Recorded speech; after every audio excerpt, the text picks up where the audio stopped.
Alhamdulillah. Dan muslim bukan tukang ganggu. Tidak mengganggu. Begitu. Dan siapa gerangan yang suka diganggu?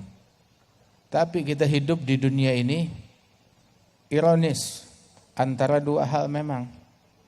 Kalau bisa dua-duanya enggak kena, selamat dari dua-duanya alhamdulillah. Tetapi dunia tidak demikian.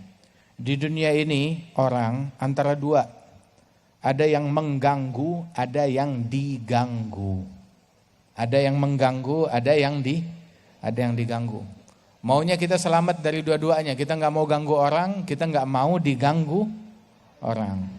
Tapi yang seperti ini jarang. Biasanya tuh pasti ada antara manusia itu yang mengganggu ataupun yang diganggu.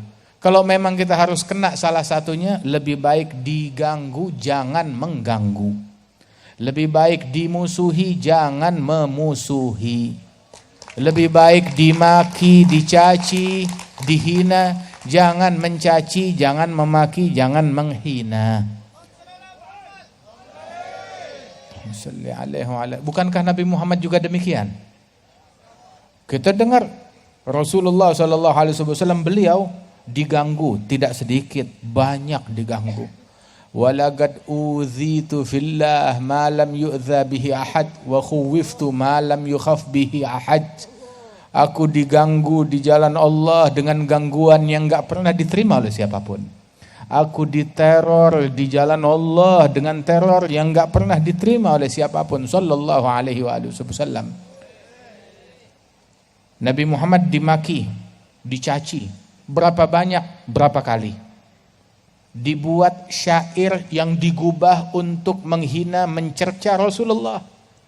Tapi sahabat tidak ada yang menukil syair tersebut kepada Nabi Muhammad, ditulis, dihafalkan, disebarkan, disampaikan ke Nabi Muhammad. Tidak, mati dengan sendirinya.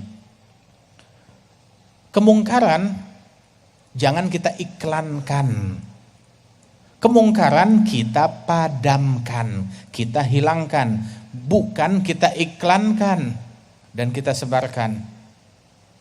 Sehingga yang menyebar hingga zaman sekarang pembelaan sahabat kepada Rasulullah, syair pujian terhadap Nabi Muhammad sallallahu alaihi wasallam. Adapun ucapan-ucapan yang mencaci, yang memaki Nabi Muhammad dipadamkan.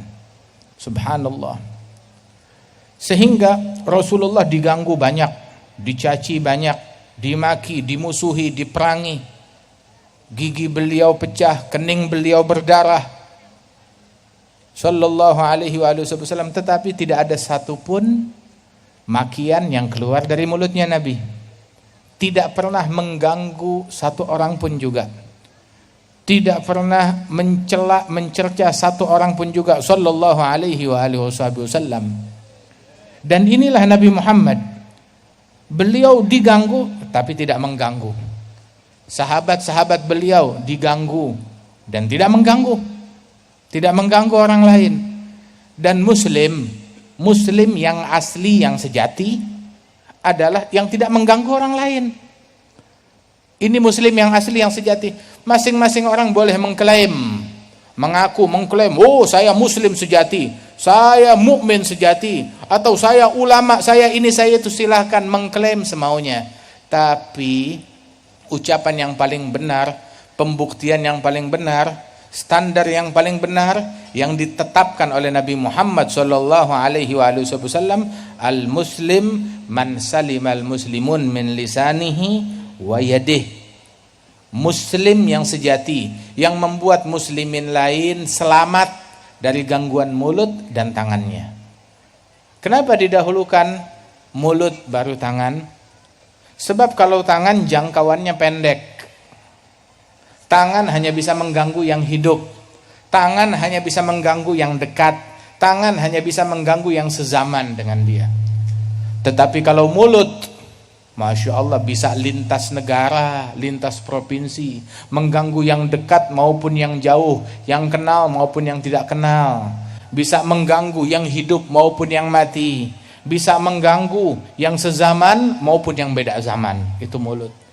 Karena itu bahaya mulut lebih besar dari bahaya tangan. Dikedepankan. Muslim sejati adalah yang membuat muslimin lain selamat dari gangguan mulut dan tangannya.